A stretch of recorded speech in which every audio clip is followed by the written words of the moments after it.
A paz do Senhor, meus queridos irmãos, alunos, pastores, superintendentes da Escola Bíblica Dominical. Chegamos na aula de número 6. A consciência, o tribunal interior. Segundo domingo do mês de novembro, 9 de novembro. E o nosso texto áureo está em Atos dos Apóstolos, capítulo 24, versículo de número 16, que diz: E por isso procuro sempre ter uma consciência sem ofensa, tanto para com Deus como para os homens. Graças a Deus. E a nossa verdade prática diz assim: diante da crescente degradação do padrão moral do mundo, o cristão, o crente, o fiel deve apegar-se cada vez mais à palavra de Deus, à sã doutrina, para ter sempre uma boa consciência, porque é a palavra de Deus que produz santidade. Olha, o Senhor Jesus declarou: santifica-me na verdade, a tua palavra é a verdade. Graças a Deus. Então, a palavra de Deus vai santificar a tua mente, para que você também tenha uma boa consciência diante do Senhor, como o apóstolo Paulo. A leitura bíblica em classe está na carta do apóstolo Paulo aos Romanos, capítulo 2, versículos 12 a 16. Vamos ler? Porque todos os que sem lei pecaram, sem lei também perecerão. E todos os que sob a lei ou debaixo da lei pecaram, pela lei serão julgados. Porque os que ouvem a lei não são justos diante de Deus, mas os que praticam a lei hão de ser justificados. Por quê? Quando os gentios, que não têm lei, fazem naturalmente as coisas que são da lei, não tendo eles lei, para si mesmos são lei, os quais mostram a obra da lei escrita no seu coração, testificando juntamente a sua consciência e os seus pensamentos, quer acusando-os, quer defendendo-os.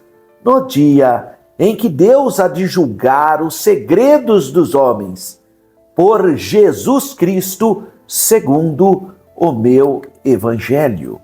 Então, essa é a leitura bíblica em classe, que sempre é muito relevante, muito importante que você faça com os seus alunos, porque a palavra de Deus, ela é muito mais importante do que qualquer comentário. A palavra de Deus em si. Quais são os 3 objetivos da lição de número 6? Primeiro objetivo: mostrar aos alunos a origem da consciência humana como um senso moral dado por Deus, reconhecendo o seu papel antes e depois da queda, porque há diferença. Uma coisa é o homem antes da queda, outra coisa é o homem pós-queda. O homem tem um livre-arbítrio, tanto é que ele escolheu comer do fruto que Deus havia proibido. Foi uma escolha dele. Então, essa primeira consciência dele é uma consciência sem a mácula do pecado.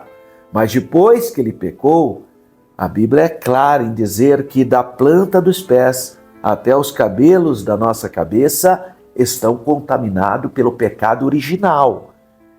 Mas então como que a pessoa vai fazer escolhas certas se o seu livre-arbítrio está contaminado pelo pecado? É aí que entra a graça de Deus. A graça de Deus se há manifestado trazendo salvação a todos os homens. Então a graça de Deus toca no coração do homem, na consciência do homem, e aí o que acontece? O seu livre-arbítrio pode fazer a escolha por essa graça ou recusá-la. Claro que o primeiro toque sempre é de Deus, porque o homem por si só, devido à queda, devido ao pecado, não tem condições de fazer escolhas corretas, porque foi de fato prejudicado pelo pecado. Mas a graça de Deus tocando É como se restaurasse o seu livre-arbítrio pleno para fazer as escolhas certas, em crer no Senhor Jesus Cristo e ser salvo. Então é muito maravilhoso a obra da graça ou do Espírito Santo na vida das pessoas. Então o primeiro tópico da lição 6, ele faz esse apontamento. Você tem que mostrar para os seus alunos a origem da consciência humana como um senso moral dado por Deus, que é um presente de Deus, reconhecendo, obviamente, como que é essa consciência antes do pecado, que é o período da inocência, e depois da queda, que é então o período dessa consciência. 2. Segundo tópico, ensinar que a consciência atua como um tribunal interior, capaz de acusar ou defender, incentivando um autoexame constante. Então, vamos ter que trabalhar essa perspectiva, porque esse é um dos objetivos da lição 6. E o último objetivo, o objetivo de número 3, é alertar os alunos para as falhas e deformações que a consciência pode sofrer quando não é orientada pelo Espírito Santo ou pelas verdades expostas na palavra de Deus. Então é importante fazer esse alerta. Esses são os 3 objetivos da lição 6.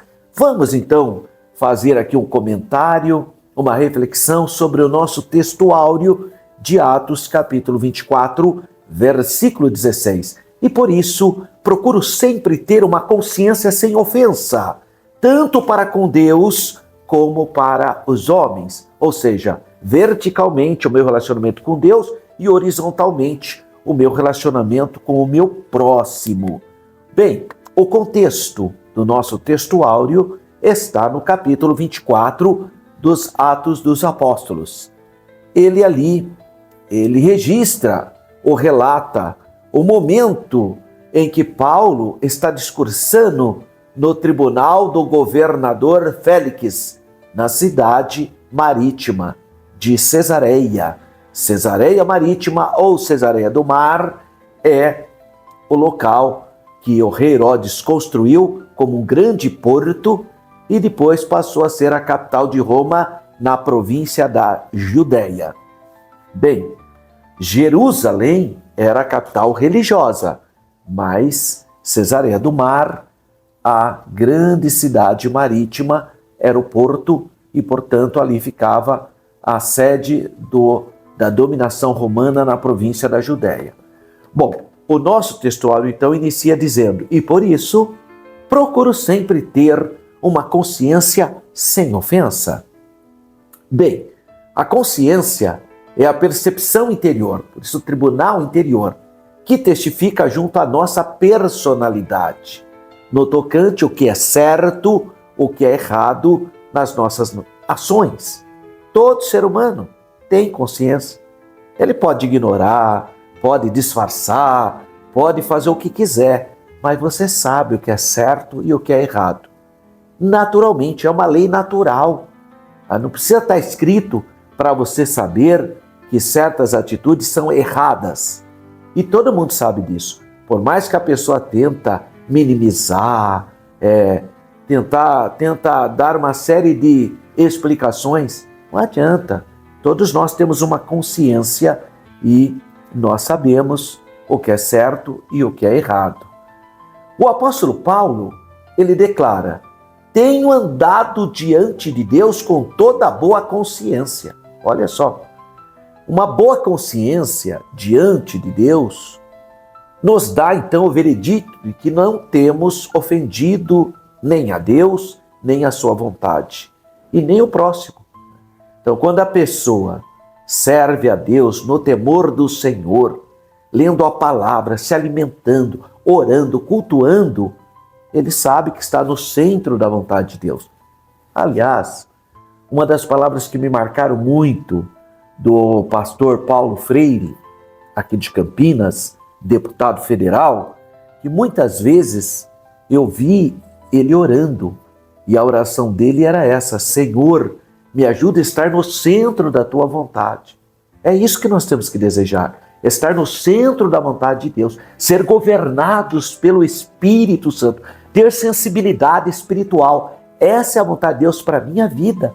Essa é a vontade do Senhor para a sua vida. Que você seja guiado pelo Espírito Santo, que você tenha sensibilidade espiritual para ter uma boa consciência diante de Deus, em primeiro lugar, e dos homens.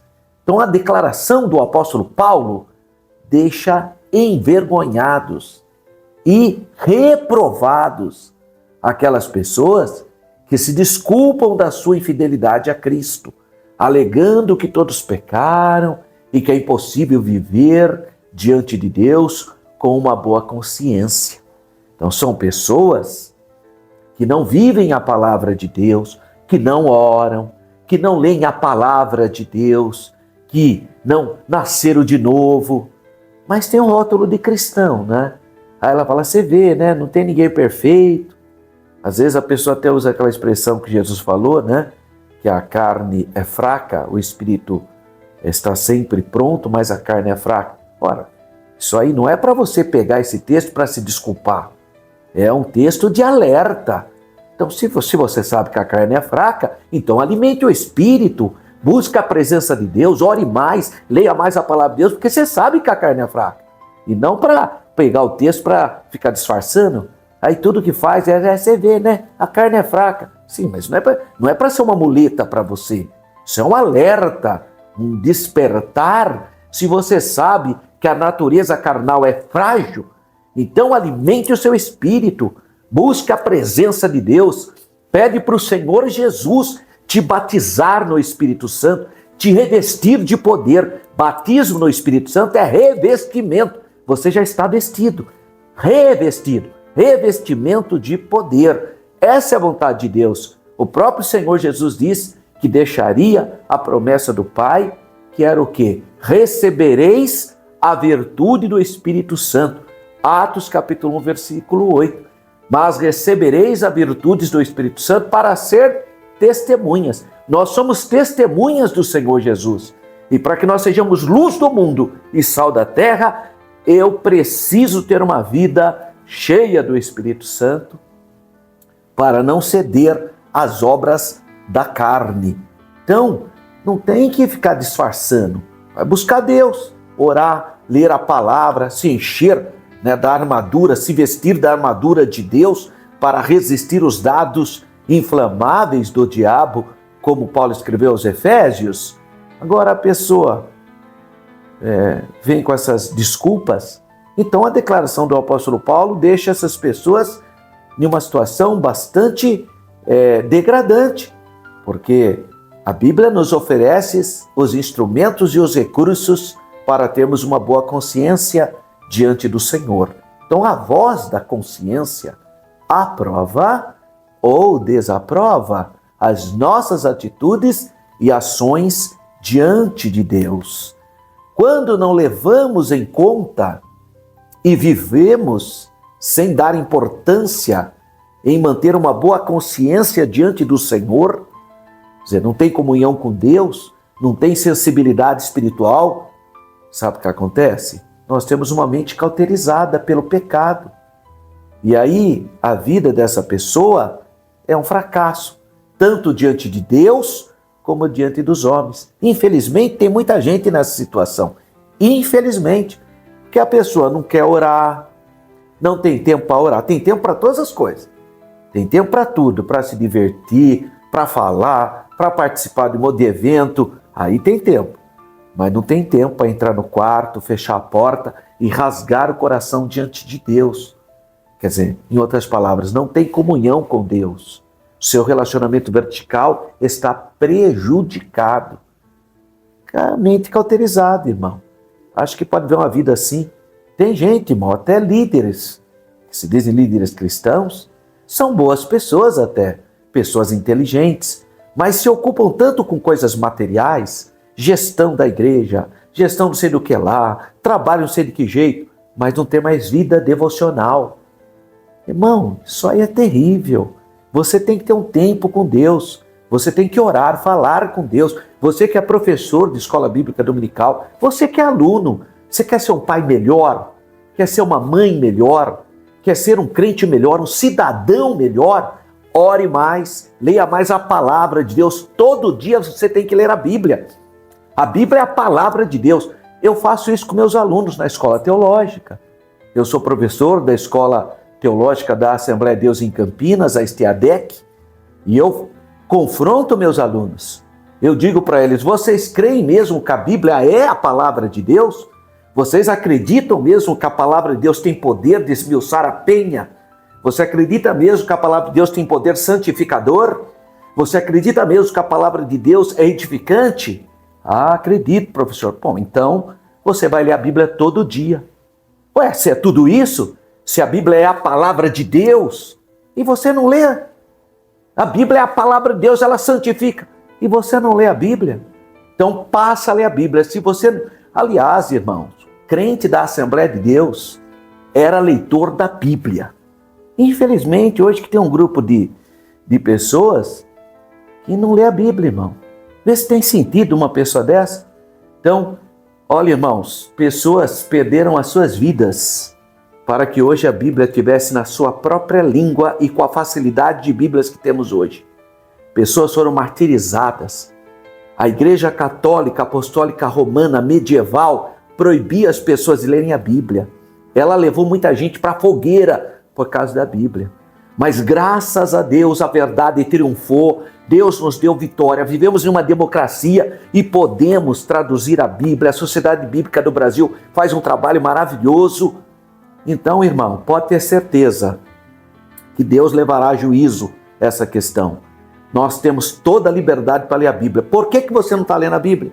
Você tem toda a liberdade, você tem todo tipo de Bíblia de estudo, mas você não tem reservado tempo para a palavra de Deus, que muda a nossa percepção, a nossa consciência. Então a vitória, para você ter uma boa consciência diante de Deus, leia a Bíblia todos os dias. Todos os dias leia a palavra, deixa a palavra entrar no teu coração, santificar a sua mente, para que você tenha uma boa consciência diante de Deus. Tem que orar, meu irmão. Orar, oração. Então, quando não levamos em conta e vivemos sem dar importância em manter uma boa consciência diante de Deus, o que aconteceu com a gente? Mentes cauterizadas. E a vida dele fracassada diante de Deus e diante dos homens.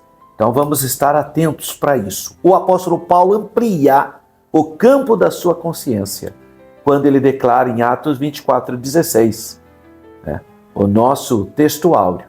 E por isso procuro sempre, olha o que Paulo está dizendo, e por isso procuro sempre ter uma consciência sem ofensa, tanto para com Deus como para os homens. Prosseguindo sobre esse mesmo assunto, o apóstolo declara, escrevendo a Timóteo, 2 Timóteo, capítulo 1, versículo 3. Dou graças a Deus, a quem, desde os meus antepassados, sirvo com uma pura consciência ou com uma consciência pura.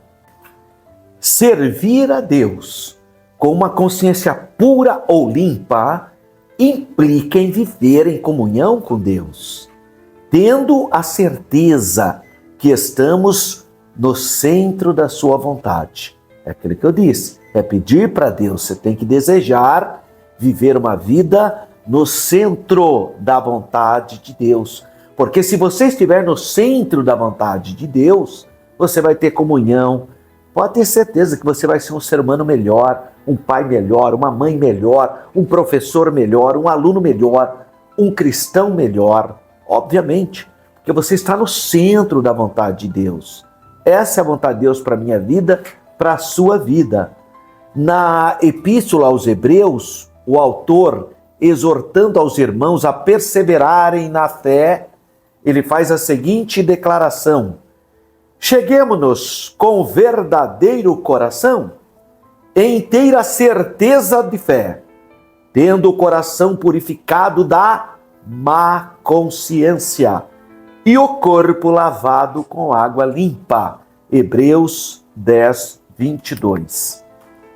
Olha só, tendo o coração purificado da má consciência.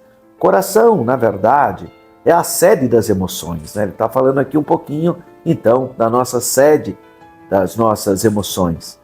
E quando ele faz essa expressão, tendo o coração purificado da má consciência, ele está falando, então, daquela vida passada, regressa, aquela vida de outrora, quando vivíamos no pecado, éramos escravos de Satanás, escravo das obras da carne, com o coração cheio de impureza. É o mundo. Você vê que o mundo fala nome feio, palavra de baixo escalão. Não sente nada. Mente cauterizada. Mente. Tem pessoas que têm prazer em mentir, têm prazer em enganar os outros, têm prazer de assediar os outros. Quer dizer, uma vida sem temor de Deus, uma vida cheia de impureza. É o homem mundano, obras da carne. Ao chegarmos a Deus Pai, mediante a obra expiatória de Jesus, graças a Deus que o Senhor Jesus, o Verbo que se fez carne, o Cordeiro de Deus, derramou seu sangue puro, graças a esse sacrifício maravilhoso de Jesus na cruz. Graças a Deus. Então nós devemos ter fé sincera e um coração limpo da má consciência, porque o sangue de Jesus nos purifica de todo o pecado. É isso que você lê na primeira carta de João, capítulo 1, versículo 7. Mas se andarmos na luz, como ele na luz está, temos comunhão uns com os outros, e o sangue de Jesus Cristo, seu Filho, nos purifica de todo o pecado. Graças a Deus pela obra expiatória do Senhor Jesus, conquistado na cruz do Calvário. Graças ao sacrifício do Cordeiro de Deus, do nosso Messias, do servo sofredor, como profetizou Isaías. Graças à obra do Senhor Jesus, nós podemos ter boa consciência diante de Deus e diante dos homens. Que possamos ter uma boa consciência diante do Senhor, testificando em nós a nossa lealdade a Ele e aprovando o nosso serviço na sua causa. Porque tudo que nós venhamos fazer, seja por palavras ou por ação, é para nós estarmos sempre dando graças ao nosso Senhor e Salvador Jesus Cristo. Amém, irmãos? É um textuário muito bonito e nós devemos, então, estudar com alegria. A lição 6, a consciência, o tribunal interior. Graças a Deus. Então, segundo domingo de novembro, dia 9 de novembro. Introdução do conteúdo da lição 6. Deus fez o ser humano com senso moral. Os animais não têm isso. Isso é uma coisa exclusiva da humanidade. Isso nós chamamos de consciência, razão, que acusa, defende e julga algo do ser humano. Funciona segundo a lei moral comum a todas as pessoas. Antes de adentrarmos, eu quero aqui fazer uma observação importante. Nós tivemos um grande filósofo cristão chamado Tomás de Aquino, um homem muito importante, hoje é considerado doutor da Igreja Católica. Esse Tomás de Aquino, diferentemente de Agostinho de Hipona, do século IV, Agostinho de Hipona fez uma leitura filosófica de uma perspectiva platônica. Ele vai, então, reinterpretar o cristianismo numa perspectiva de Platão, da República dele lá, e Agostinho de Hipona faz a Cidade de Deus. Já Tomás de Aquino, no século XI, a igreja medieval, ele vai fazer uma leitura do cristianismo numa perspectiva aristotélica. Ele vai beber em Aristóteles. E ele faz alguns estudos profundos. Um deles foi sobre a lei. Ele é que vai dividir a lei em preceitos morais, preceitos civis e preceitos cerimoniais. Então, é Tomás de Aquino que faz isso. Mas Tomás de Aquino não vai dizer que existem 3 leis, porque não existe. Existe só uma lei, o Torá. Os 5 primeiros livros do Antigo Testamento é a Torá, é a lei do Senhor. Agora, nessa lei existem preceitos morais, preceitos civis e preceitos cerimoniais. Mas a lei é uma só. Por que eu estou falando isso? Quando eu falar aqui lei moral, lei escrita, lei cerimonial, eu estou falando de preceitos, mas da mesma lei. Precisa tomar cuidado, porque um grupo, uma denominação, chamado Adventistas do Sétimo Dia, dividiram a lei, como se existissem 2 leis, a lei moral e a lei cerimonial. A lei cerimonial foi banida, só ficou a lei moral, para defender os 10 mandamentos, para pegar o 4º mandamento, que é o sabate, para tentar impor nas pessoas. Isso é uma falácia, essa interpretação, porque não existe 2 leis.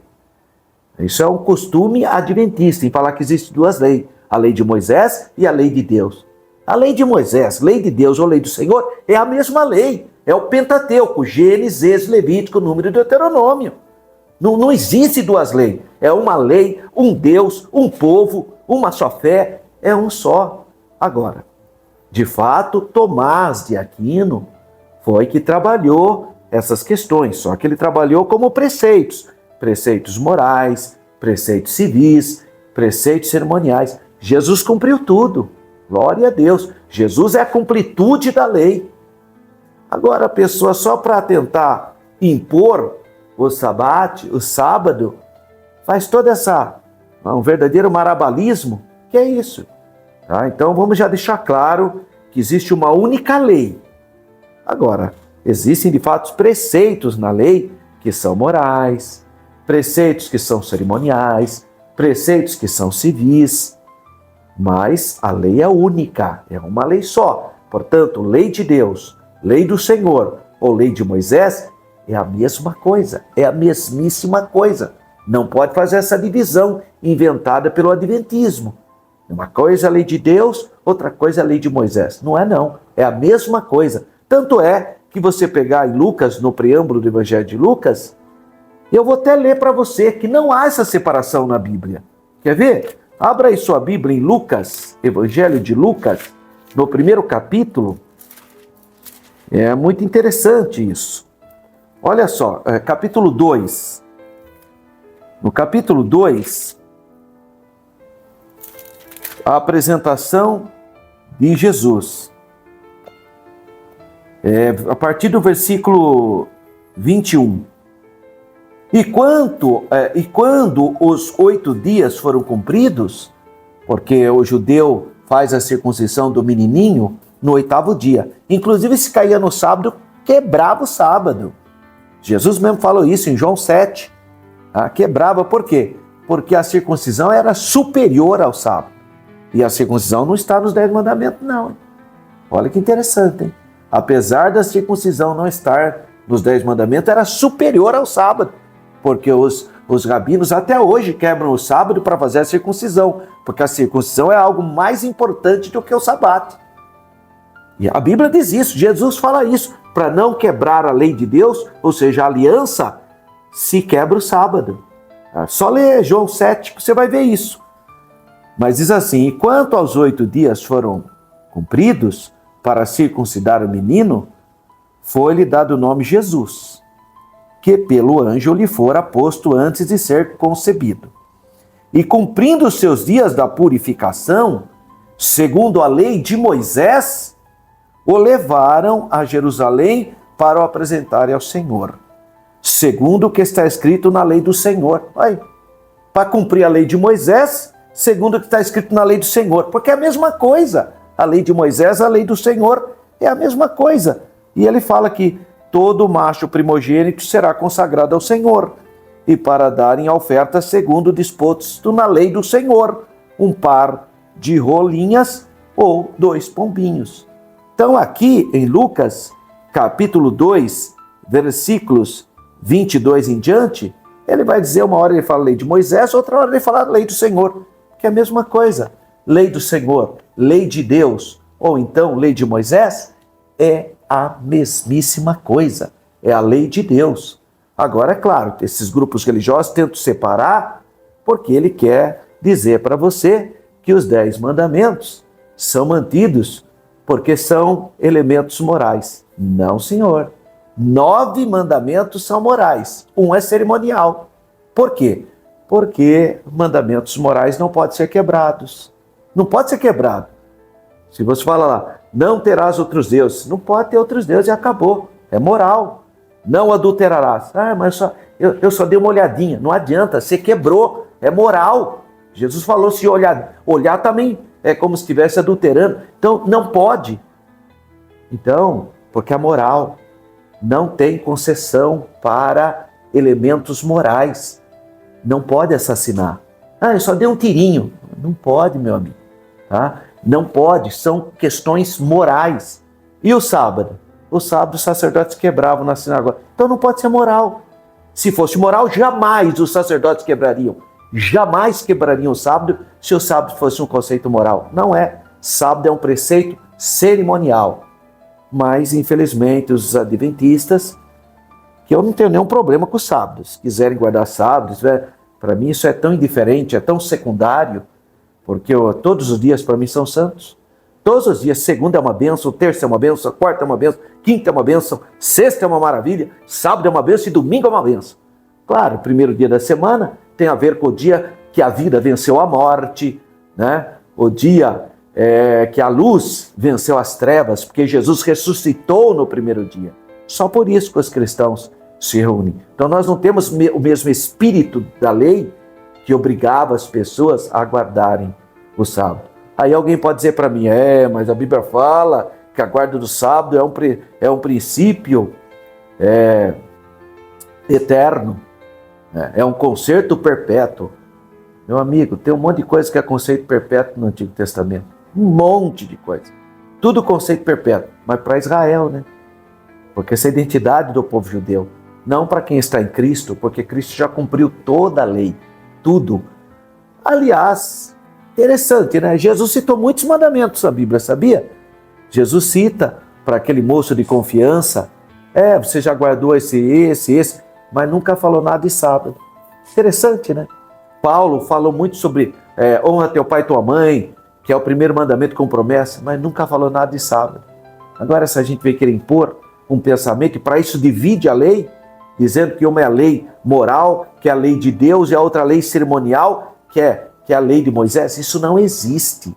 A lei é uma só. Lei de Deus, lei do Senhor ou lei cerimonial. É uma só. Agora, existem preceitos dentro da lei.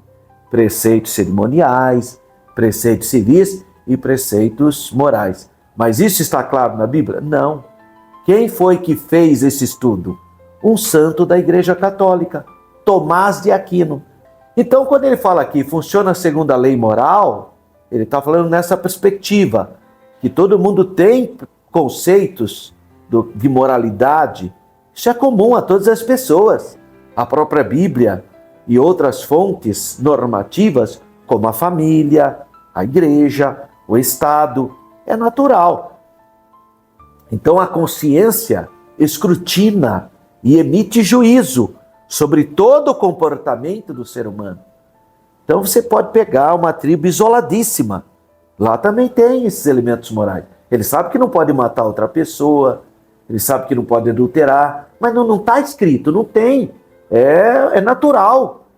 Então é interessante essa percepção. Outra coisa, a antiga União Soviética, os cientistas ateus, vasculharam a face da Terra para encontrar uma tribo, uma só, que fosse ateia, que não cresce em Deus.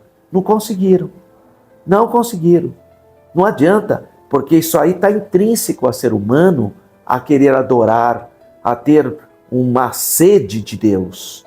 Então, e tentaram tirar Deus da antiga Rússia, baniram, quebraram os santos da igreja ortodoxa, destruíram igrejas. Só que no dia 1º de maio, que é o dia do trabalho, sabe o que aconteceu? Faziam aquelas procissões do dia na igreja ortodoxa tinha as procissões onde carregava o ícone, ou a figura, ou o quadro da Virgem Maria, de Jesus, de São Basílio, que é o patrão, o grande santo da Rússia, São Basílio. Então, e aconteceu o dia 1º, dia do trabalho? Aí estava lá todo mundo marchando, com o quadro, com a foto do Marx, do Lenin, do Stalin. Quem eram esses? Os grandes líderes da revolta bolchevique. Eles só trocaram. Tirou os santos da igreja ortodoxa e pôs os líderes do comunismo. No fundo, era o que você assiste hoje na Coreia do Sul. Aliás, na Coreia do Norte. É o que você assiste na Coreia do Norte hoje. O regime não permite a religião, mas fica adorando lá os seus líderes fundadores. A dinastia lá que governa com mão de ferro a Coreia. E assim é em qualquer país do mundo. Se você tirar Deus, eles vão arrumar um jeitinho de adorar o líder. Porque está na alma humana esse sentimento de dar graças a Deus. A minha alma tem sede de Deus. E se a pessoa não tem experiência com Deus verdadeiro, vai ter com alguma coisa, infelizmente. Então a consciência escrutina e emite juízo sobre todo o comportamento humano. Qual é a palavra-chave, então, da lição de número 6? Consciência. Essa é a palavra-chave. Então vamos para o primeiro tópico da lição. Então o primeiro tópico da lição 6 é antes e depois da queda. Então, subtópico 1.1, a primeira manifestação. Do grego, sineidesis, saber com. A consciência é uma faculdade inata, ou seja, todo mundo nasce com consciência. Todo mundo tem essa consciência. É como um sensor instalado na alma humana. Aliás, alguns teólogos, não são todos, alguns teólogos consideram que seja o próprio espírito a consciência. Mas não há consenso no mundo teológico sobre isso. Mas tem gente que acha que a consciência é o espírito. Bom, o que nós sabemos é que uma consciência é uma capacidade dada por Deus para o homem discernir entre o certo e o errado. E isso todo ser humano tem. E dessa maneira, sabedor do que é certo e o que é errado, ele possa orientar-se na tomada das suas decisões. Gênesis capítulos 2, versículos 16 e 17, e capítulo 3, versículos 6 a 10, tratam da primeira manifestação da consciência na experiência humana, a partir do momento em que o homem pecou, ele passou a ter esse sentimento de consciência. E ele sentiu-se culpado. Ele não tinha isso. Então ele vivia numa dispensação da inocência. Mas com o pecado, ele passa a ter consciência. Na teologia, a gente trabalha esses períodos. O primeiro período antes da queda, como dispensação da inocência. O segundo período após a queda, dispensação da consciência. Tá? Porque o homem passou a ter esse sentimento dentro dele, essa experiência humana. Deus estabeleceu uma lei específica, a proibição de comer o fruto da árvore da ciência do bem e do mal, com a seguinte orientação: no dia em que dela comeres, certamente morrerás. Está lá em Gênesis capítulo 2, versículo 17. O homem transgrediu e experimentou o funcionamento acusativo da consciência. O que é isso? Sentiu culpa, sentiu vergonha, sentiu medo após ter, infelizmente, desobedecido à voz celestial, a ordem de Deus. Eles desobedeceram. E aí fica claro aqui, então, no capítulo 2, versículo 17. Mas da árvore da ciência do bem e do mal, dela não comerás, porque no dia em que dela comerdes, certamente morrerás. Então, o homem desobedeceu, passou então a ter esse funcionamento acusativo na sua consciência. Pode observar, o homem passou a ter culpa, a vergonha e a medo. Ele fala isso, né? Subtópico 1.2, o direito natural. Todo ser humano nasce com um conteúdo normativo, fundamental na alma. Qualquer povo, isso independe de cultura. Isso independe de cultura. A pessoa fala, não, sabe por quê? A pessoa acha que isso é errado, porque é uma criação cultural. Não. Qualquer região que o homem habite, ele vai ter um sentimento, ele vai ter uma consciência moral. Isso a gente chama de lei natural ou direito natural. No Gênesis, no primeiro livro da Bíblia, isso é visto pela primeira vez em Caim, que feriu o direito natural, tirando a vida do seu próprio irmão Abel. Então, Gênesis capítulo 4, versículo 8, experimentou uma trágica consequência. Sua consciência, então, o afligiu com pesada culpabilidade, dada ao quê? A gravidade do seu pecado. Então, olha só a fala de Caim. É maior a minha maldade que a que possa ser perdoada. Da tua face me esconderei e serei fugitivo e errante na terra. Então veja a consciência de Caim. Quando a consciência acusa, não adianta tentar esconder. Não dá. E isso vai gestar o quê? Doenças psicossomáticas. Então quando a pessoa ela não trata, ela não enfrenta os seus medos, não confessa a sua transgressão, tem sérias doenças psicossomáticas e consequências também. Salmo 139, versos 7 e 8, livro de Jonas, capítulo 1, versículo 3 a 12. 1.3, escrita no coração. Em Romanos, capítulo 2, versículos 12 a 16, Paulo faz referência à lei mosaica, dado a Israel.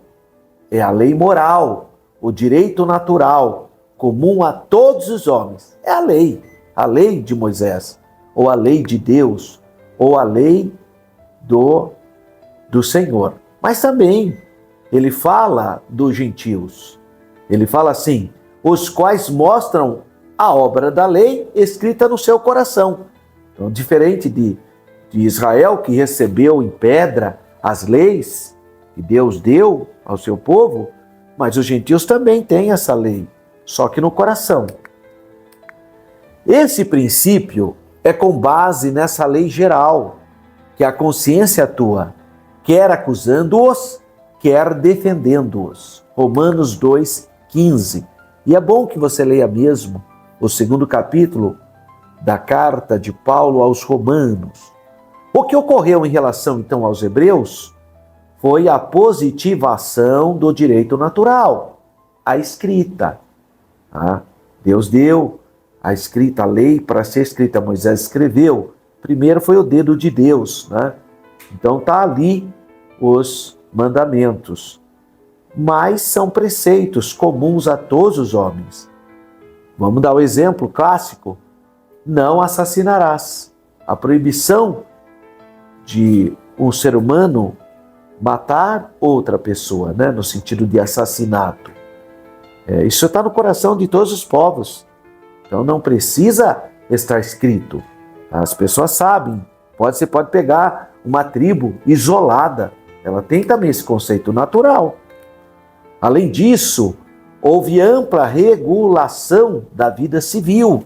Direito de propriedade, direito de família. Por exemplo, né? Êxodo 22, Deuteronômio 24, e o estabelecimento de preceitos cerimoniais, como Levítico 1 até o 7. Antes da codificação do direito natural pela lei mosaica, outras sociedades tinham leis também, regulamentos, claro que tinha. Então não é uma exclusividade do povo de Israel. E muita coisa nessa legislação de sociedades pagãs também tem preceitos de justiça. Então os principais códigos antigos que chegou até nós, principalmente os códigos mesopotâmicos, são o Código de Ur no 2070 a.C., o Lipstar, 1850 a.C., e o famoso Código de Hammurabi, mais ou menos entre 1790 e 1750 a.C.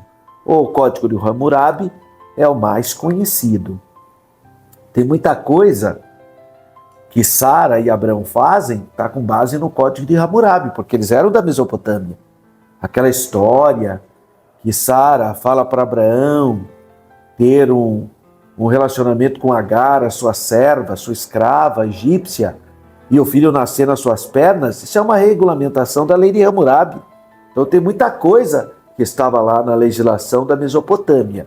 O que há de bom nas imperfeitas leis humanas é inspirado na lei moral, escrita no coração de todos os povos. Então, independentemente de ser fiel a Deus ou não, eles vão ter os conceitos corretos. Então, o resumo do tópico 1, a consciência foi dada por Deus como senso moral, inato, naturalmente, mas sofreu distorções após a queda. Claro, com a queda, tudo foi distorcido, tudo ficou mais nublado. Bom, antes de entrarmos no segundo tópico, eu quero convidar você para você inscrever no nosso canal. Então você pode entrar aí no YouTube, você entra aí no YouTube e digita lá, Professor Alberto Oficial. Digita, Professor Alberto Oficial. Aí você vai entrar no meu canal. Aí você se inscreve lá. Inscreva lá no canal. Ative aquele sininho que tem lá para você receber notificações, para você ser avisado da próxima lição, dos próximos vídeos. E o que eu quero pedir para você? Curta lá, tá bom? Dê o seu joinha e deixa um comentário. Que nem, por exemplo, a irmã Rita Nascimento. A irmã Rita Nascimento enviou uma mensagem bonita. Olha o que ela escreveu, ó. A paz do Senhor, professor Alberto. Assisto da cidade de Camaçari, na Bahia. Quero mandar um abraço aí para todos os nossos irmãos que frequentam a Escola Bíblica Dominical na cidade de Camaçari, na Bahia. Ela diz aqui, estou assistindo a sua aula pela primeira vez. Aprendi muito. Deus continua abençoando sua vida, seu ministério. Um abraço, irmã Rita Nascimento. Muitíssimo obrigado por essa mensagem. É assim, ó, você manda mensagem e a gente vai se conhecendo. O irmão de São Carlos, São Paulo, o Eliano Pires. Olha que coisa bonita. O irmão Eliano Pires, ele dá aula na IBD há 25 anos, meus irmãos. Olha que coisa linda. Eu quero parabenizar o irmão Eliano Pires, aí de São Carlos, professor da Escola Bíblica Dominical. Ele disse que está gostando muito das aulas. Ele fala aqui que a gente explica ponto por ponto. Essa é a nossa intenção mesmo. Ô irmão Eliano Pires, um abraço a todos os irmãos aí da cidade de São Carlos. Já estive aí em São Carlos, uma linda cidade aqui de São Paulo. Também da nossa cidade de Campinas aqui, ó, a irmã Luzia Lopes, lá de uma congregação nossa, que faz parte do setor onde eu sou pastor supervisor, que é o setor do Jardim Nova Europa. Ela congrega na congregação da Vila Formosa, pastor Jorge Vieira e sua esposa, irmã Raquel Vieira. Um abraço, irmã Luzia Lopes, ela me acompanha também e eu louvo a Deus por sua vida. E também o irmão Francisco Anildo, ele é de Serrita, Pernambuco, lindo estado de Pernambuco. Tá lá o irmão Francisco Anildo, que assiste a nossa aula, ele fala que ama assistir os vídeos. Um abraço, meu querido irmão Francisco Anildo, dá um abraço a todos os irmãos aí de Serrita, no Pernambuco. Então, olha, compartilhe aí também esse nosso material, deixe o seu comentário, se tiver dúvidas, deixe as suas dúvidas, porque a gente vai falando, pode ser que a gente faça algum comentário e de repente ficou uma dúvida, pairou uma dúvida, você pode escrever aí no nosso canal. Ponto 2, então, segundo tópico da nossa lição de EBD, o funcionamento da consciência. Como funciona a consciência? 2.1, acusação, defesa e julgamento. Bom, a consciência funciona como um órgão de acusação. Por isso que que está escrito lá? Que é a nossa lição, né? O tribunal, consciência, o tribunal interior. Né? Então, é um órgão de acusação ou de defesa, mas também exerce função judicante. Salmo 51:3. Você já leu o Salmo 51? Se porventura você ainda não leu, você tem que ler. Se eu fosse deixar um dever de casa nessa lição, eu ia pedir para você, dever de casa, leitura do Salmo 51. É um salmo lindo, vale a pena ler o Salmo 51. E ele mostra essa questão da consciência. Então fica aí para você o Salmo 51. No livro do Gênesis, capítulo 13, versículo 7, diz que tão logo Adão e Eva pecaram, a Bíblia diz que foram abertos os olhos de ambos e conheceram que estavam nus, passaram a ter vergonha. O verbo conhecer, do hebraico yada, traduz o apontamento negativo feito pela consciência, o tribunal interior. Como que eles não tinham esse sentimento? Eles andavam nus no jardim do Éden e não tinham nenhum problema, mas foi desobedecer, passaram a ter vergonha um do outro. Então, a consciência reprovou a conduta do primeiro casal. Antes do pecado, eles conheciam só as coisas boas, só o bem. Eles viviam em plena alegria e paz, é o paraíso. Plena comunhão com Deus, Deus falava com eles, viviam numa bênção de Deus, conforme Gênesis capítulo 2, versículo 25.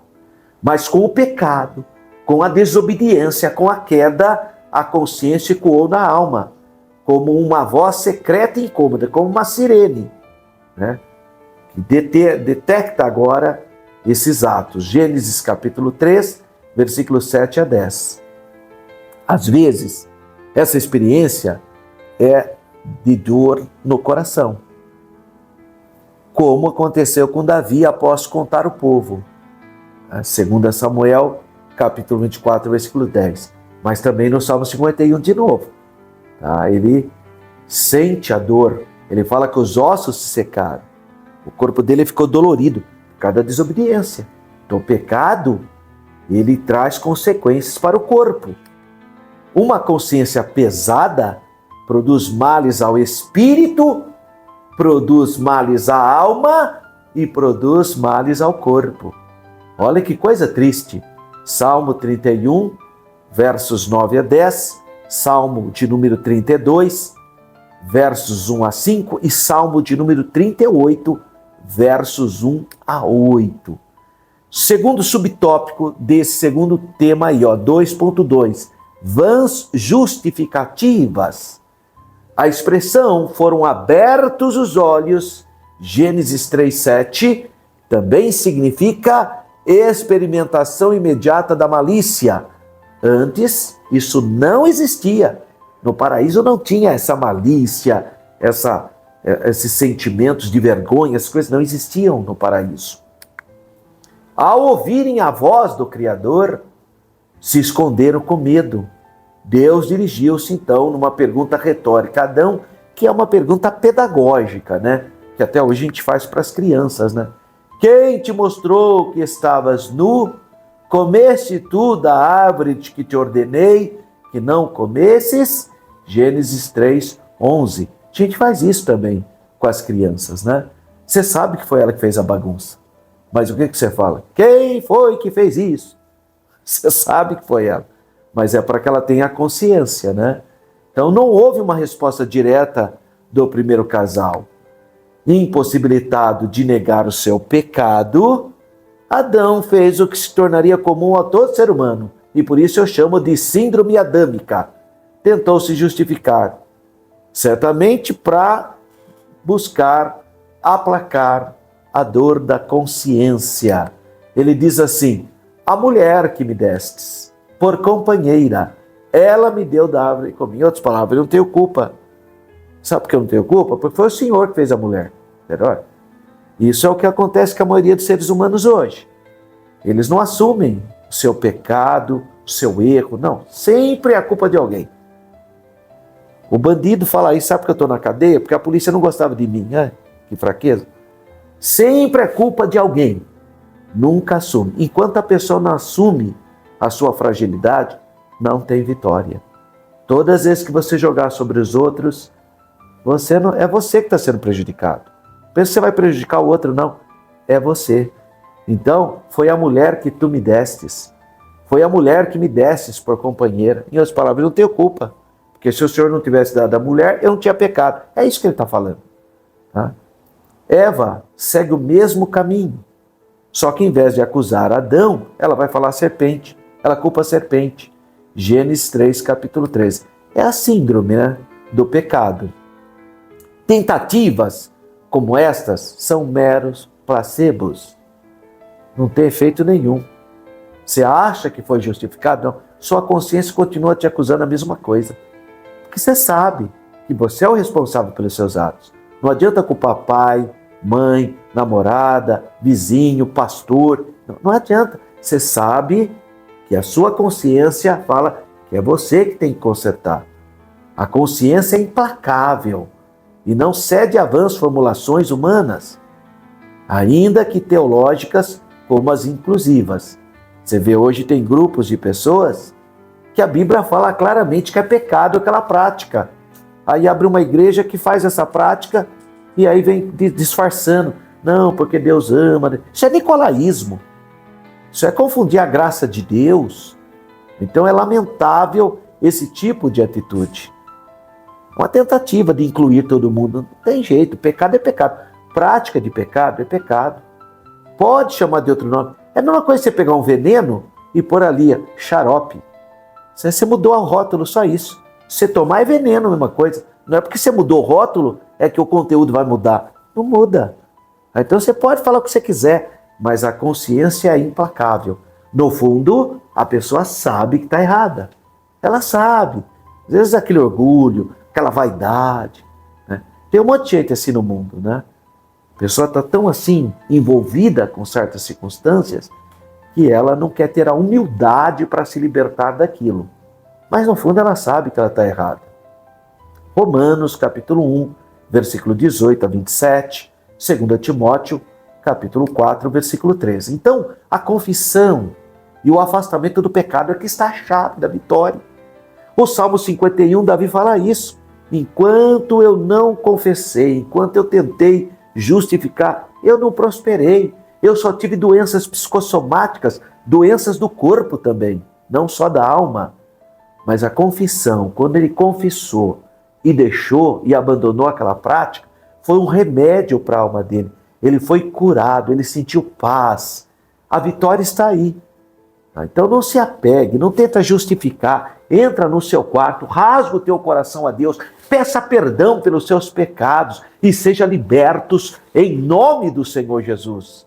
Salmo 41, verso 4, Provérbios 28, 13 e Tiago, capítulo 5, versículo 16. 2.3, o debate no tribunal. Se a nossa consciência é o tribunal interno, então há um debate nesse tribunal. A consequência, aliás, a consciência é como um tribunal que julga condutas, aprovando-as ou reprovando-as, como ocorre no tribunal. Só pode ser condenado ou absolvida. Então atua em relação ao presente. Aí você vê Atos 23, 1. Também no passado, 1 Coríntios 4, 4, ou 2 Samuel 24, 10. E no futuro, 1 Samuel 24, 6, Atos 24, 16. Então funciona interagindo com as demais faculdades da alma, principalmente pensamentos e emoções, ou sentimentos. Romanos 2,15, capítulo 9, 1 e 1 Coríntios 8, 12. Então a consciência costuma entrar em longos debates com os pensamentos, que o questionam e aprofundam a análise das ações. Então a consciência vai lá norteando, apontando as questões. Esse processo gera na mente um exame interior, uma investigação pessoal, conforme 1 Coríntios 11, 28, com o objetivo de alcançar um veredicto favorável, o testemunho de uma consciência limpa, 2 Coríntios 1, 12. Então tem que se fazer mesmo essa flexão, foi Deus que nos capacitou assim. E olha, tem um livro famoso do John Stott, chamado Crer é também pensar. Então nós temos que pensar sobre isso, né? Ter a mente aberta e a humildade para reconhecer as falhas. Em casos assim, mesmo que acusações externas prevaleçam, como ocorria em Paulo em Cesareia, a paz interior, em função da consciência estar sem ofensa. Quando você tem uma boa consciência, as pessoas podem falar mal de você, tentando te desqualificar, tentando desconstruir a sua humanidade, pode fazer o que quiser. Quando você tem uma boa consciência diante de Deus e diante dos homens, você tem paz. O Espírito Santo gesta paz no teu coração. É o que está escrito em Atos capítulo 24, versículo 1 a 16, que foi objeto do nosso texto maior. Então, há descanso para a alma, graças a Deus. O nosso texto áureo. E por isso, procuro sempre ter uma consciência sem ofensa, tanto para com Deus, como para com os homens. Atos 24, 16. Então vamos para o resumo geral do tópico 2. A consciência atua como um tribunal. É o tema da lição, hein? Consciência, o tribunal interior. Então a consciência atua como um tribunal interior que acusa, defende e julga nossas atitudes diante de Deus e diante dos homens, verticalmente e horizontalmente. Terceiro tópico. A consciência é falível? Claro que é. 3.1. Defeitos da consciência. A Bíblia menciona consciências defeituosas. Consciência cauterizada, ou seja, consciência insensível ao pecado. Efésios 4:19 e 1 Timóteo 4:2. Tem gente que não sente mais o problema. Mente normal, não sente nada. Uma pessoa que tem Deus no coração, o Espírito Santo, se falar uma coisa, o Espírito Santo já toca no coração dela. Agora, essa pessoa, coitada, consciência defeituosa, cauterizada, não sente, insensível. Consciência fraca. São os legalistas, né? Aquelas pessoas que não posso comer isso, não posso fazer isso, não fazer. Consciência fraca. Está em 1 Coríntios capítulo 8, versículos 7 a 12. Paulo, escrevendo aos Romanos, capítulo 14, capítulo 13 ou 14, me falha a memória agora, ele diz assim que o fraco come legumes. Ou seja, não é que é pecado ser vegetariano, não é isso. O problema é quando a pessoa só come legumes porque acha que é pecado comer carne. Aí que está o problema. Agora, o vegetariano ele fez uma opção de comer legumes, o problema é dele. Mas, se você fizer alguma coisa achando que... Aí que entra a questão dos usos e costumes. Tem igreja que bate palma, tem igreja que não bate palma. O que tem? Nada. Agora, se você bate palma e acusa que não bate, aí você é fraco. Se você não bate palma e acusa quem bate palma, você é fraco. Consciência fraca. Ah, irmão, na minha igreja tem que pôr um véu. Não vale nada aquele véu. Não tem nada diante de Deus, não vale nada. Para começar, a Bíblia nem fala de véu. A Bíblia fala de cobertura. Não é esse véu que essas igrejas usam, seja igrejas católicas, orientais, usam um véuzinho tudo transparente, que é preto, né? As igrejas orientais. A congregação cristã no Brasil usa um véuzinho branco, tudo transparente. Isso aí não tem valor nenhum diante de Deus, é um enfeite. Não vale nada. Porque o véu da Bíblia não é nem véu, é a palavra cobertura. Eu não podia mostrar nem o cabelo podia mostrar. Então esse véuzinho aí, que é até meio sensual, parece uma mosquiteira. Isso não vale nada diante de Deus. Mas tudo bem, quer usar? Pode usar, qual é o problema? Tem gente que lá na Inglaterra que usa chapéu na cabeça para ir na igreja. Agora, quer usar esse véu aí, que nem faz a cristã no Brasil e outras igrejas que usam? Fica à vontade. Mas se acusar quem não usa, é fraco. Consciência fraca, porque é legalista. Então, se você quer usar o paletó e gravata, amém, irmão. Mas não pode acusar quem não usa, porque se acusar é fraco. Isso aqui que é mentalidade fraca. A mentalidade fraca é legalista. E tem também a mentalidade ou a consciência contaminada ou corrompida. Tiago, capítulo 1, versículo 15. Aliás, Tito, capítulo 1, versículo 15. Que fala da consciência contaminada ou corrompida, que é gravíssimo. E aí entra até uma palavra de Paulo, lembra? Para os puros tudo é puro. Para o impuro, até o que é puro torna-se impuro. Mentalidade, consciência contaminada. Então, para a consciência funcionar bem, é preciso estar corretamente educada e cuidada à luz da Bíblia. Agora, se a pessoa não lê a Bíblia, irmão, como é que vai ter uma consciência boa? Não lê a Bíblia. Aí faz tudo da cabeça. Sabe, se a pessoa, estou arrepiado. E daí que você está arrepiado, irmão? O que tem a ver uma coisa com outra? Não, mas eu senti. Mas Paulo sentiu também e apedrejou Estevão. E sentiu e achou que estava fazendo a vontade de Deus. O que a Bíblia fala? Enganoso é o coração do homem e perverso, mais do que todas as coisas. Eu não sei, irmão, hoje agora tem umas coisas que eu fico pensando, até acho um problema. A história do sentiu. Não, mas eu senti de fazer isso, eu senti. Mas enganoso é o coração. Quer saber de uma coisa? Eu também sinto quando toco o hino nacional, por exemplo. Toco o hino nacional brasileiro, eu sinto. Mas o que eu sinto? Nacionalismo. Tem nada a ver com espiritualidade, irmão. Então cuidado com essas pessoas que, estou arrepiado, senti um vento. Para de bobagem. É a luz da palavra de Deus. Não estou dizendo que você não pode sentir nada. Nós somos sentimentos também. Nós sentimos, está tudo certo. Mas cuidado, porque esse não é o parâmetro de ser algo certo ou errado. Mas o parâmetro é ser educado e cuidado na palavra de Deus, na palavra revelada pelo Espírito Santo. 1 Timóteo capítulo 1, versículos 5 e 19. E Romanos capítulo 9, versículo 1. Todo desequilíbrio é perigoso. Tudo que é desequilíbrio, tudo que é destemperado é perigoso.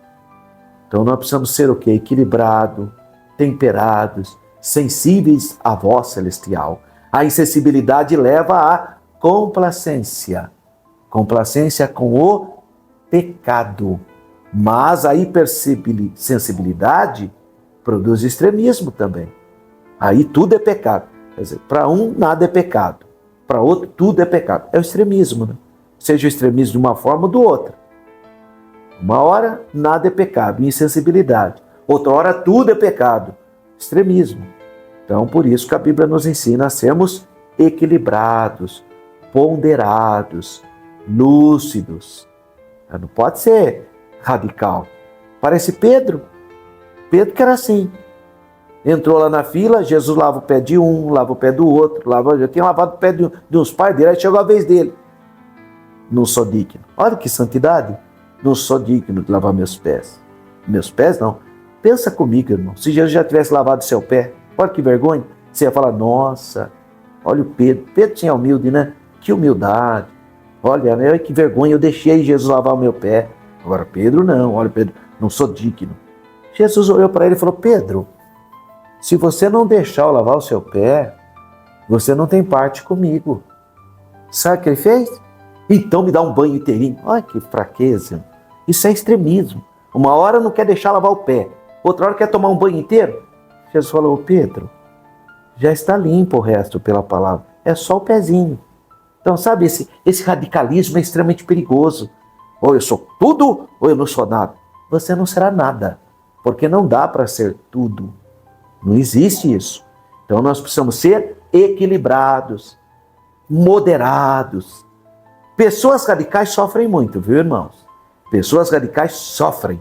Têm sérios distúrbios e doenças psicossomáticas. Pessoas radicais, é terrível conviver com elas. Agora, o que Deus quer para mim e para você?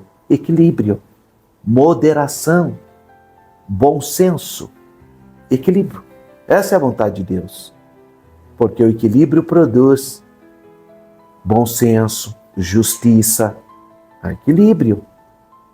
Qualquer coisa a pessoa já sai falando. Não, irmão, precisa ser domínio próprio. Então a vontade de Deus é que eu seja equilibrado, ponderado. É nesse campo que agem as seitas religiosas. As seitas aproveitam a vulnerabilidade das pessoas. Quando a seita percebe que a pessoa tem essa fraqueza, é radical. Sabe?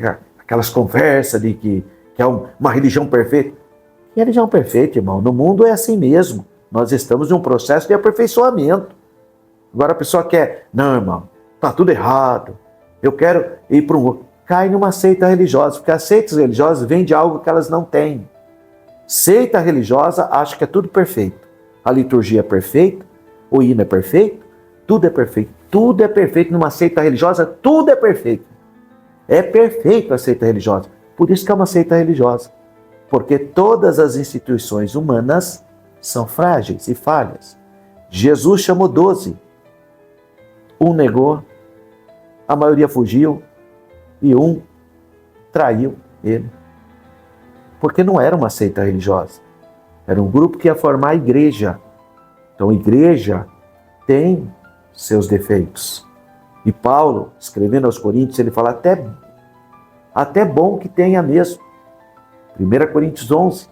Até bom mesmo que tenha entre vós alguns equívocos, algumas heresias, para que os fiéis se destacam. Agora, não, na minha igreja tudo é perfeito. Teve um deles que falou assim para mim, na minha igreja a gente entra pro culto, depois as irmãs já vêm varrendo para tirar o pó. Nem o pó fica dentro da igreja. Está atrasado. Os muçulmanos tiram o sapato, os budistas tiram o sapato, entra o seu sapato para o pó não entrar, o pó do mundo. Quer dizer, aí a cabeça da pessoa, meu Deus do céu, nós que somos o templo do Espírito Santo, não são 4 paredes, não é aquele local, ali são 4 paredes. Você, o seu corpo que é o templo do Espírito Santo, o seu coração. Então que Deus nos ajude, por quê? Porque as seitas manipulam e aprisionam almas incautas, como faziam os falsos mestres na antiguidade, no primeiro século. Colossenses capítulo 2, versículos 16 a 23. Que Deus tenha misericórdia, irmão. Toda pessoa radical é uma presa fácil para seitas e falsos mestres. É uma presa fácil. Já a pessoa ponderada, como os irmãos bereanos que iam examinar, não tomavam atitudes precipitadas, mas buscavam a Deus, eles permanecem firmes. Agora essas pessoas, coração cauterizado, radical, fraca, é uma presa fácil para os muitos movimentos. Só na capital de São Paulo, nós temos mais de 10 mil seitas religiosas. Só numa cidade como São Paulo, capital. Mais de 10 mil seitas religiosas. Só para você ter uma base. 3.2. Deus, o juiz supremo. Glória a Deus. Então, apesar da sua grande importância no exercício do juízo moral, o pronunciamento da consciência não tem valor absoluto e nem definitivo. Mas a minha consciência está tranquila. Mas quem que diz que a sua consciência é perfeita? Tem um monte de gente que fala, né, eu estou com a consciência tranquila. O camarada enganou todo mundo, deu cheque sem fundo. Bom, hoje não tem nem cheque mais, né? Fez toda coisa errada, comprou e não pagou. E aí vem com essa história, minha consciência está tranquila. Consciência tranquila é porque está cauterizada, né? Não é que está tranquila, está cauterizada. É uma outra coisa. Mas nós não podemos cair nessa de achar que a sua consciência é perfeita. Não, não. Não tem valor absoluto e definido. Tá? Como disse Paulo, 1 Coríntios capítulo 4, versículo 4. Porque em nada me sinto culpado, mas nem por isso me considero justificado, pois quem me julga é o Senhor. Glória a Deus. Devemos sempre nos submeter humildemente a Deus, ainda que a nossa consciência não nos acuse. Pelo menos eu, quando eu estou orando, eu peço perdão para Deus de todos os meus pecados, até aqueles pecados ocultos, que eu nem lembro que eu fiz aquilo. Eu peço perdão, Senhor, me perdoa se cometi alguma coisa que não te honrou, falei alguma coisa que não te glorificou, me perdoa, me lava no sangue do teu Filho Jesus. Quer dizer, porque eu sei as minhas limitações, eu sei que eu sou pó, então eu tenho que ter bom senso. Somente Deus, somente o nosso Pai, o nosso Criador, o nosso Senhor, Ele, o supremo juiz, pode sondar o nosso interior. E o salmista fala isso mesmo, sonda, meu Deus, e conhece o meu coração. Que oração linda, né? O meu coração. Então, somente Deus pode sondar o mais profundo do nosso íntimo e expor o mais profundos desígnios da nossa sede emocional, mesmo o que nos é oculto, coisas que você nem lembra. Salmo 139, 23 e 24. Salmo 19, 12 e 13. Às vezes, nos consideramos corretos e precisamos ser confrontados para reconhecer nossos pecados. Tem hora que a gente fica insensível a certas circunstâncias. Por isso que é bom você estar na igreja, porque toda a palavra pregada é a palavra profética que está sendo ministrada. É Deus que está falando. Então, como que é o culto? O culto tem basicamente 5 elementos. Esse é o culto primitivo, o culto bíblico. Tem 5 elementos. O culto tem oração, o culto tem louvor, o culto tem testemunho, o culto tem ministração da palavra e o culto tem oferta, semeadura, contribuição. São 5 elementos do culto cristão. Oração, louvor, testemunho, oferta e palavra. Quando você está orando, você está falando com Deus. Quando você está cantando, você está adorando a Deus. Quando você está testemunhando, você está testemunhando algo que Deus fez. Quando você está ofertando, você está adorando a Deus. Mas quando você está ouvindo a palavra, Deus está falando com você. Então no culto, 4 atos de adoração e 1 Deus falando com você. Por isso que é importante dar mais tempo para a palavra, porque é a hora que Deus fala conosco. E nesse momento, Ele nos confronta para vivermos uma vida de santidade de acordo com o seu caráter. Sede santos, porque eu sou santo. Essa é a palavra de Deus para nós. Então Davi permaneceu insensível e rigoroso até ser confrontado, até Deus enviar o profeta Natã, segundo Samuel 12, 1:13. Você conhece o contexto. Ele estava lá no trono dele.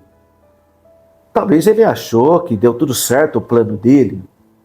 Bom, eu cometi adultério, mas agora o marido da mulher morreu, que foi ele mesmo que criou a circunstância, mas pelo menos eu casei com ela.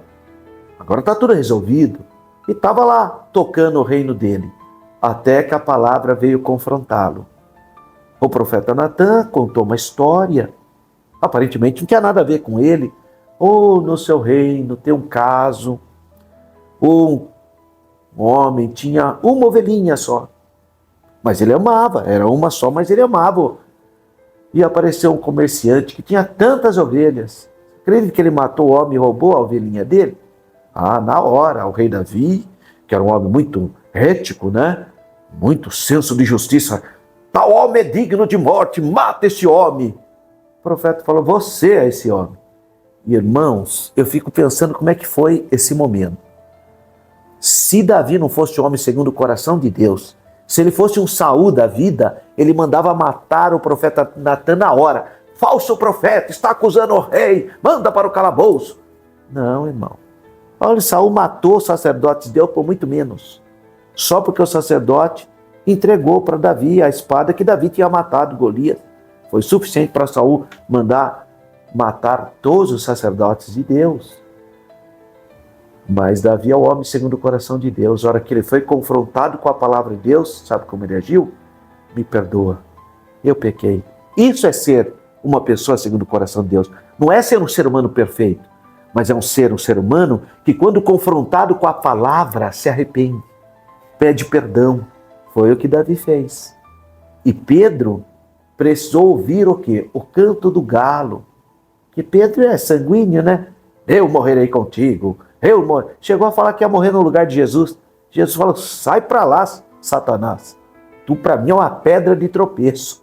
Olha que situação. E não, porque todo mundo pode fugir, eu não vou fugir. Jesus fala, Pedro, antes que o galo cante, 3 vezes me negarás. E foi isso mesmo. A hora que ele ouviu o galo, cantou a primeira vez e não caiu a ficha. Cantou a segunda vez, não percebeu. Mas a hora que cantou a terceira vez, ele lembrou. E aí ele chorou amargamente. Lucas 22, 54, até o 62. Agora, pecados do espírito, como soberba. Soberba é um pecado espiritual. Orgulho, outro pecado espiritual. E esses pecados são os que mais se escondem. Então, às vezes a pessoa tem aquela aparência de que é humildezinha, mas não é não. Dá a impressão que é uma pessoa humilde, mas lá dentro está o túmulo, né? Cheio de coisas erradas. Soberba e orgulho são pecados e perspectiva do espírito. Muito grave isso. Provérbios 16, 18. O resumo, então, do tópico 3. A consciência pode ser corrompida ou enganada e só funciona corretamente quando guiada pela palavra de Deus e pelo Espírito Santo. A minha pergunta: mas você não lê a Bíblia? Como que a sua consciência vai funcionar corretamente se você não lê a palavra? Está entendendo? Porque você tem que ler a palavra de Deus, a Bíblia Sagrada, todos os dias. Todos os dias. Pega um salmo, pega um versículo, guarde no teu coração, para que você tenha uma boa consciência. Busque a presença de Deus, ore para que o Espírito Santo guie a sua vida. Considerações finais dessa lição. Devemos manter nossa consciência sempre pura, renovada, iluminada, por meio do quê? Do estudo da palavra, da Bíblia. Nossa infalível regra de fé e prática. Salmo 119. Escondi a tua palavra no meu coração para não pecar contra ti. 2 Timóteo capítulo 3, versículos 16 e 17. Se ela nos acusar, não nos esqueçamos. O sangue de Jesus Cristo, seu Filho, nos purifica de todo pecado. O sangue do Senhor Jesus vertido na cruz tem poder santificador para purificar a minha consciência de todo aquele que se arrepende, todo que se arrepende. Confiar no sacrifício expiatório do Calvário. Hebreus capítulo 9, versículo 14. Cheguemos-nos sempre a Deus com inteira certeza de fé. Hebreus 10, 22. Porque nós temos sumo sacerdote que intercede por nós. Então, nenhuma acusação prevalece contra quem confessa os seus pecados e deixa, e é lavado pelo santo sangue de Jesus. Que Deus continue abençoando essa aula. Que você seja um instrumento de bênção na vida dos seus alunos. Uma vez mais, eu quero pedir para você: inscreva no canal, entra lá em YouTube, você vai digitar Professor Alberto Oficial e vai lá. Você vai clicar no sininho para você receber notificações. Você vai curtir, dar um joinha lá nesse vídeo e não deixa de fazer um comentário, tá? Fala lá o que esse vídeo significa para você. Olha só quantas pessoas têm nos escrito. A irmã Mara Lúcia de Campinas, por exemplo, ela escreveu maravilhosa a sua aula. Continue, que Deus continue te abençoando. A irmã Mara Lúcia, ela é de Campinas, da congregação do Carlos Lourenço, é uma subsede. Quero mandar um abraço para o pastor Wanderson e todos os irmãos que congregam ali no Carlos Lourenço, Campinas. Olha que maravilha, irmãos. Aqui de São José do Rio Preto, Pedra Aparecida Barretos. Que maravilha. João Ribeiro Júnior, de Sorocaba. Dalva Dantas, de Cárceres, Mato Grosso. Meu abraço para todos os irmãos do Mato Grosso. Maria Conceição de Lima, também de Campinas. Olha que bênção, são pessoas que escreveram. Então, eu peço para você, compartilhe desse material. Você deve ter um grupo de WhatsApp. Compartilhe aí no seu grupo. Mais pessoas precisam ouvir a palavra. Seja um canal de bênção. Envie para outros alunos, para outros professores. Tantas pessoas que precisam. E é fácil você ouvir essa aula. Você pode ouvir no carro, você pode ouvir fazendo suas atividades, lavando louça, fazendo o seu trabalho. Você vai ouvir na aula. Olha que bênção. E aí você vai se qualificando, se preparando, tanto para colocar em prática a palavra, como para compartilhar com seus alunos. Então não deixe de dar um joinha aí e compartilhar esse material. Que Deus continue abençoando sua vida. Aula de número 7. Os pensamentos. Arena de batalha na vida cristã. 16 de novembro. Olha que bênção. Nós estaremos falando sobre essa questão sobre os pensamentos. Bem, você sabe que eu escrevi 3 livros. Estou escrevendo o 4º livro sobre a história da igreja. Mas eu quero aí lembrar você sobre esse livro aqui, ó, O Povo de Israel, uma perspectiva bíblica, histórica e pentecostal. É um livro muito fácil de ler e eu sugestiono para você, é bom você ter na sua biblioteca, tá bom? Então, ó, adquira esse livro, vai ser bênção para a sua vida.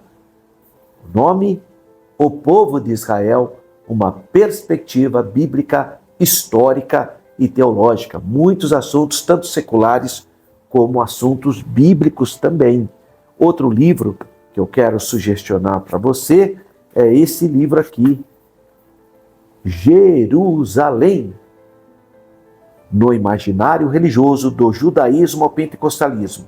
Essa foi apresentada para obtenção do título de mestre em ciências da religião. Eu apresentei isso aqui.